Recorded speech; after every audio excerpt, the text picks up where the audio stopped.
एक चोर किसी शरीफ व्यक्ति के घर पर रुक गया यात्री बनकर। अब उस शरीफ व्यक्ति ने उस चोर को अपने घर के बीच में सुलाया, एक नेक आदमी मानकर। घर वाला सो गया निश्चिंत होकर के, खाना खुना खिला के, और चोर रात्रि में चोरी करके चला गया। अब उस नेक व्यक्ति को, वो स्वयं नेक था, उसको चोर दिखाई नहीं दिया वो, और एक शरीफ व्यक्ति चला गया चोर के घर पे, यात्री रात्रि में रुक गया।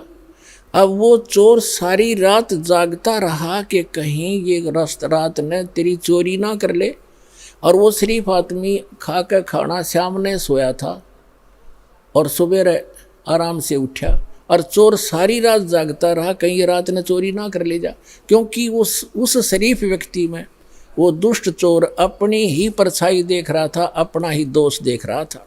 तो इसी प्रकार दोस्त हम इस दास का विरोध कर रहे हैं, और उस दास पर जो ऐसे आरोप गंदे लगाए झूठे, वो स्वयं ही ऐसे थे। और पुण्यात्माओं,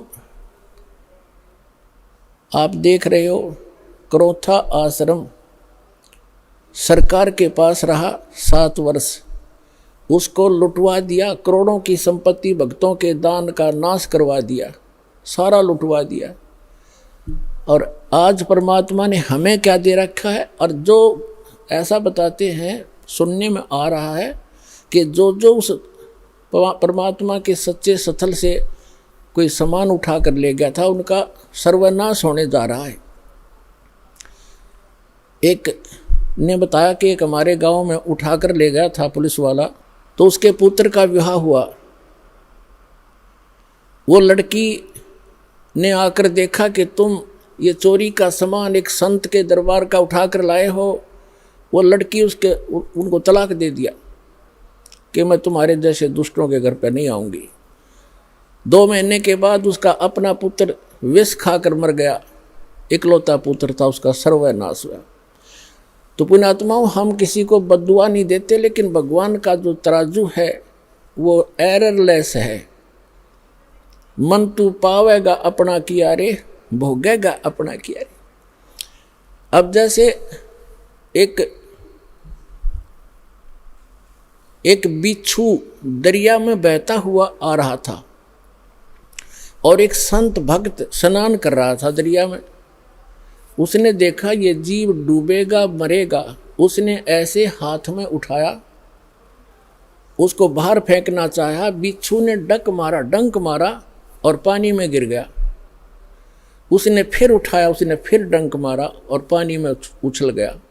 उसने फिर उठाया, उसने फिर डंक मारा, और कुछ देर में फिर उसने दोनों हाथों से पानी समेत ही उसको पटरी पर फेंक दिया। एक आम व्यक्ति खड़ा खड़ा देख रहा था, कहने लगा, रे भले आदमी, तेरे तो हाथ पर डंक मार रहा है, तू इसको बचाने की चेष्टा कर रहा है, मरने दे, इसको बहने देता। तो संत ने कहा, भक्त ने कहा कि ये अब इसका स्वभाव है ये, और मेरा स्वभाव है ऐसा।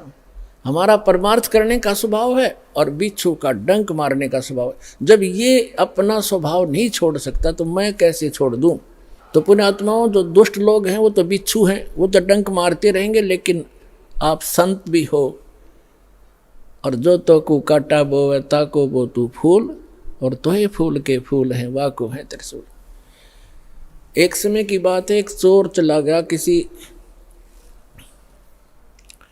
चोरी के उद्देश्य से।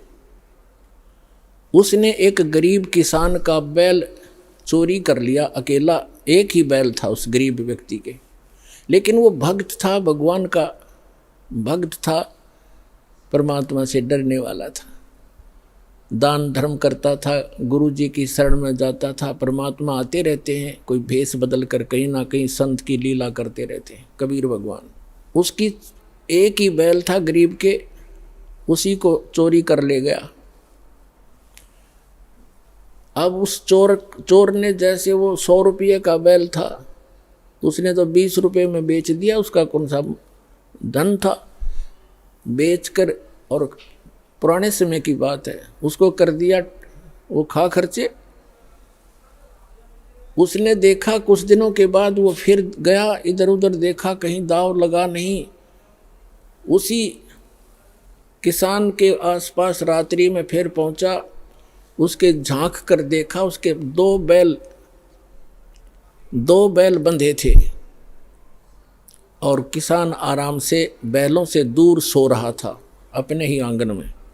चोर ने उस किसान के दोनों बैल चुरा लिए और वो ले गया। अब उस किसान ने अपने गुरुदेव से कहा, गुरुदेव आपके दास के दोनों बैल चोरी हो गए। तब परमेश्वर ने, गुरुदेव ने कहा, बेटा उसका स्वभाव है, वो कर्म है, आप भगवान पर विश्वास रखो। यदि चोरी करने से ही कोई धनी बनता है तो कोई भी काम ना करे और सब चोरी ये कर ले, परमात्मा तेरे को कई गुना देगा, विश्वास रख, डगमग ना होना। कहते सत ना छोड़े सूरमा, सत छोड़े पतजा, और सत के बांधे लक्ष्मी फिर मिलेगी आप। और कहते धर्म तो दसके नहीं, दसके तीनों लोक, और खैरायत में खैर है कीजिए आत्म भोग। परमात्मा ने दया बख्शी, बढ़िया फसल होगी, वर्षा हुई बहुत अच्छी और कमाल हो गया, खूब फसल होगी।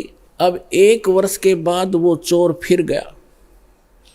उसने ये विचार लगा कि वो व्यक्ति ना कोई पुलिस में रिपोर्ट कराता और ना तेरे सिर में कोई दर्द करता, नहीं तो कोई खोजी पीछे लगा दे, ढूंढ ले चोर। तो वो शरीफ फिर देखा कि अब के फिर जाता हूँ उधर ही। अब चोर ने तो वो तीनों बैल बेच के खत्म किए, खा खू के फुर किया। तो उसने जाकर देखा, चोर ने, रात्रि के इसमें किसान बाहर सो रहा, गर्मी का मौसम था, और उसके 4 बैल बहुत सुंदर, जैसे सांड जैसे तगड़े तगड़े 4 बैल बंधे हुए। अब उस चोर के कलेजे में एक ऐसी धक हुई और कलेजा पकड़ कर बैठ गया। उसने विचार लगाया कि मेरा तो नाश हो लिया, 3 बैल ले गया था, तीनों खत्म हुए, और घर में भी हानि, बच्चा बीमार है, पत्नी को रोग लगा हुआ है, और आज इसके 4 बैल। उसने उस किसान को उठाया, सूते हुए को। उसने, किसान ने कहा भाई कौन है तू? मुझे सोने दे भाई, सारा दिन खेतों में काम किया है, मैं थका पड़ा हूँ। और वो कहने लगा मैं चोर हूँ भाई। किसान कहने लगा भाई कोई बात नहीं, आप अपना काम करो, मुझे डिस्टर्ब ना करे, सोने दे, वक्त से उठना है, आप अपना काम करो जो जिस काम आए हो। तो वो चोर कहता है कि भाई मेरे से वो काम अब होता ही नहीं, मैं कर नहीं सकता उस काम ने, एक बार उठ ले तू, एक बार खड़ा हो ले। उसने कहा क्या बात है? चोर ने बताया कि भाई मुझे चाहे तो पुलिस में पकड़वा दे और चाहे किसी गांव के व्यक्तियों ने बुला के जान तो मरवा दे, मैं सच्ची बताऊंगा आज। वो कहने लगा किसान के, बता भाई क्या बात है?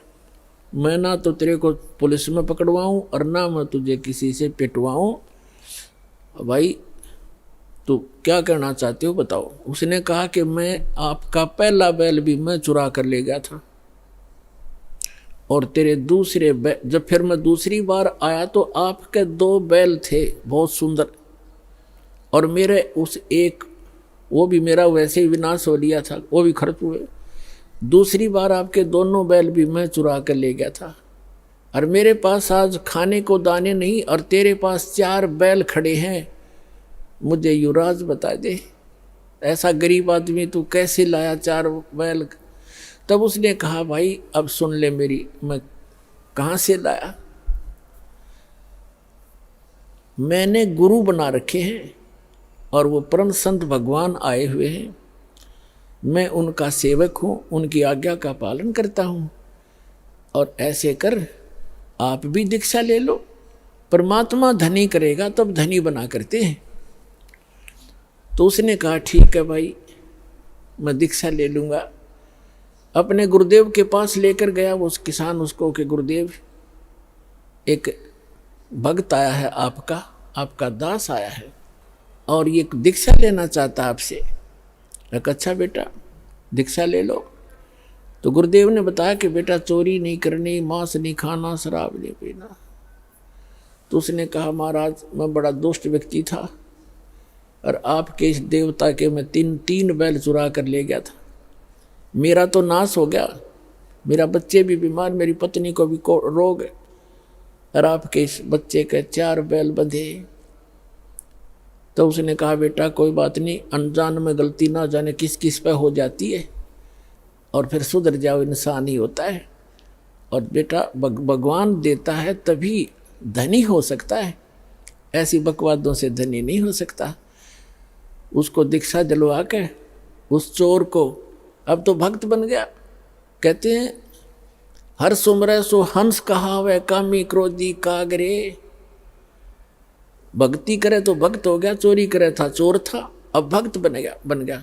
अपने घर लाया उसको और कहा भाई क्या काम करता है? वो कहने लगा मैं भी किसान हूँ।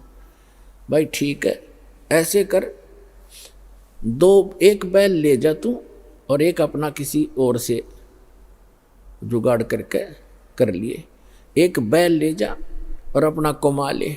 तो उसने कहा नहीं मैं बैल ले जरूर जाऊंगा क्योंकि मेरे पास अभी भी जुगाड़ है नहीं, लेकिन आपका जो मैं चोरी करके ले गया था वो भी पाई दूंगा, मुझे पता लग गया भाग्य फिर अगले जन्म में देना होगा। तो पुण्यात्माओं ये करौथा आश्रम जो है उसमें करोड़ों की संपत्ति थी बच्चों के दान की।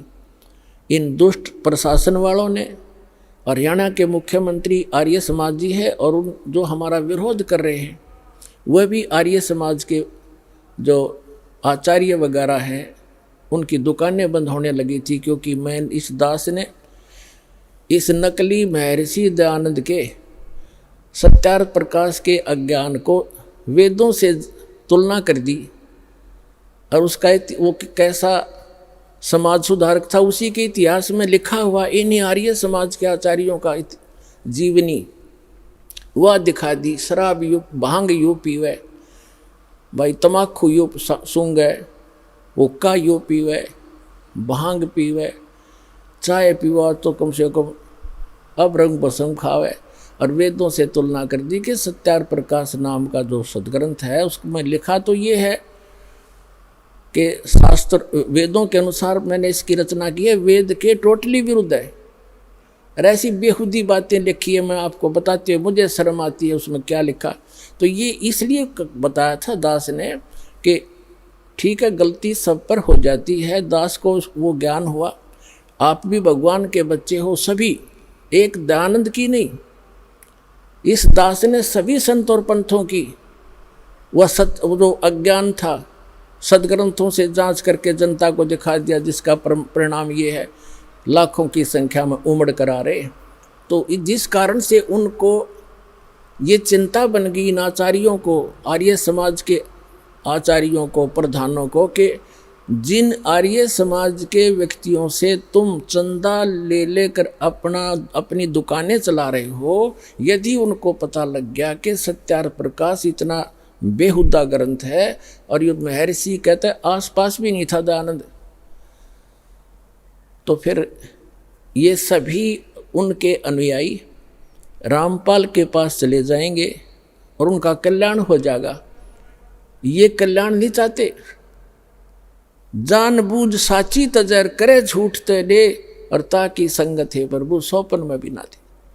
तो ये जानबूझ कर बकवास कर रहे हैं, इनको सबको पता चल गया है और बुद्धिमान है वो शांत हो गए।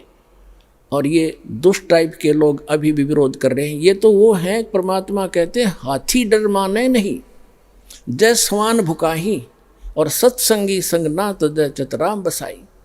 हाथी जैसे कुत्तों के भौंकने से कभी परवाह नहीं करता, चलता रहता है। तो साधु संत चाहे कोई कितना विरोध करो पर सच्चाई पर रहे, भगवान से डर कर चला, किसी का बुरा नहीं करे, सोचे भी नहीं, करना तो बहुत दूर की बात है। तो उसका बुरा कभी नहीं हो सकता, ना तो फिर भगवान की आवश्यकता ही नहीं, भगवान है ही नहीं कहीं पर। तो अब उस आश्रम के अंदर पुलिस वहीं पर सरकार के कब्जे में और करोड़ों की चोरी करवा दी। एसी तक उठा ले गए और उसको कह दिया वो अनट्रेसेबल है, पता नहीं लगा चोर का। तुम टिंडे लेने बैठी थी पुलिस वहाँ पर, चोर का पता नहीं लगा। अरे ये पता लगेगा चोर का। भगवान कहते तुमने उस दरगाह का महल नहीं देखा, धर्मराज के लिख तिल तिल का लेखा। परमात्मा सारे पूरे कर देगा बच्चों तुम्हारे, देख लेना। पर तुम बैलेंस ना खोइयो, अपनी शांति बनाए रखना। कुछ दिनों में दिखा देंगे आपको, ये पूरा संसार पलटेगा।